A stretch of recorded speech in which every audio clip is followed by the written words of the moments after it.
Ano ang nangyari sa biglang 200 million XRP transfer? Grabe po ang ingay sa crypto community ngayon dahil sa isang whale movement na halos hindi po kapani-paniwala.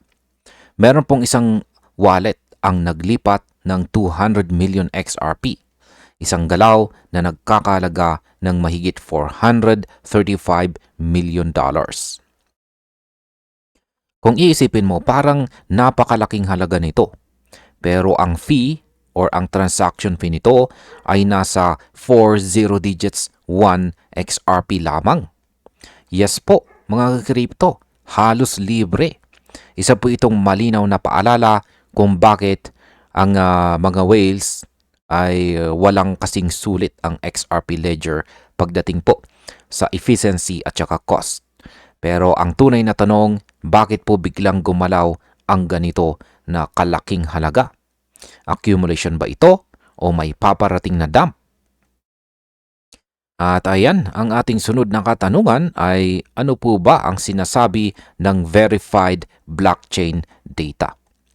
Ayon po sa blockchain providers, confirm ang 200 million XRP transfer at kabilang po ito sa pinakamalaking galaw ng buwan. Ang magnitude po na ito ay sapat para mag-trigger ng speculation sa buong market. Sa kasaysayan po ni XRP, ang malalaking deposito sa mga exchanges ay minsan nauuwi sa price dips. Pero may mga pagkakataon din na internal allocation lamang pala. Kaya ngayon, parehong bullish at saka cautious ang sentiment. Ang isang bagay ay sigurado kapag ganito kalaki ang gumagalaw. May ibig sabihin po ito. Pero kailangan po nating unawain ang context bago po tayo tumalon sa ating conclusion. Ngayon, bakit po ba critical ang timing ng transfer na ito? Habang nangyayari po ang transaction na ito, tumataas ang bilang ng mga XRP wallets na may higit 1 million XRP. Ibig sabihin, may tumitibay na long-term confidence mula sa mga malalaking holders. Pero sabay nito, may history na rin po tayo kung saan malalaking inflows ay pumapasok kay Binance na siyang nagdudulot ng volatility. Kaya ngayon, hati po ang community. May mga nagsasabing bullish accumulation, may mga nagsasabing potential sell-off. Ang 200 million XRP na galaw ay inilalagay ang market sa isang crossroads. Maaring consolidation po ito o preparasyon para sa distribution. Dalawang senaryo na kayang baguhin ang short-term trend. Ngayon ay internal Binance move ba ito o whale strategy? Dahil ang parehong sender at receiver ay Binance Link o nakalink kay Binance, malaki po ang posibilidad na internal liquidity management lamang ito.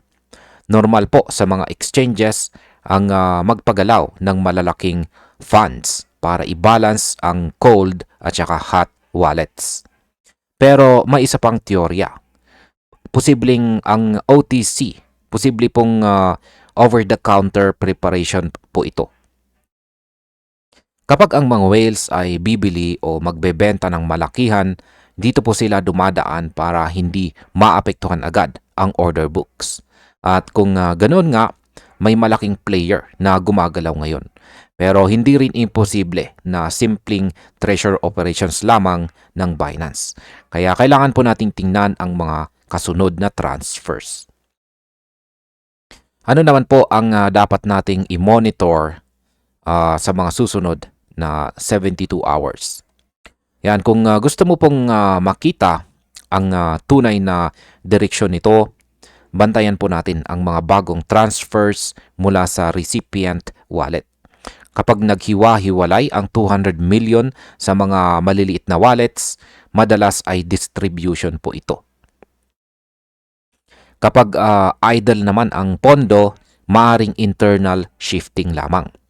Kaya bantayan din ang mga order books activity sa mga major exchanges. Ang sell walls, sudden spikes o unusual volume surges, lahat ng ito ay mga palatandaan. At syempre, kung may institutional disclosures o leak na lumabas, malaking bagay po ito. Kapag ang mga whales ang gumalaw, bihirang may paliwanag, pero may pattern po silang naiwan. Ngayon ay ano naman po ang sinasabi ng market psychology sa galawan na ito? Ang mga malalaking transfers tulad nito ay nagiging psychological trigger. Kahit wala pang malinaw na intensyon, nagre-react po kaagad ang community. Ang iba ay nagpa-panic selling. Ang iba naman ay nag-a-assume ng bullish accumulation.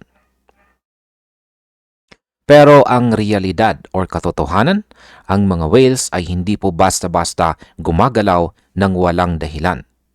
Maaring naghahanda po sila para sa liquidity spike o nagpo-position po sila para sa paparating na event.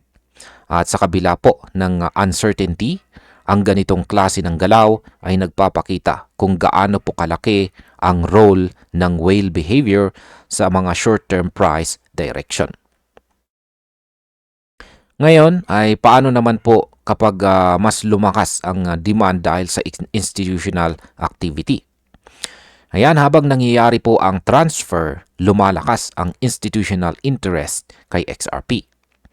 Ang mga ETF inflows, ayan, mga bagong liquidity channels at lumalaking adoption, lahat ng ito ay nagpapalakas ng demand profile asset.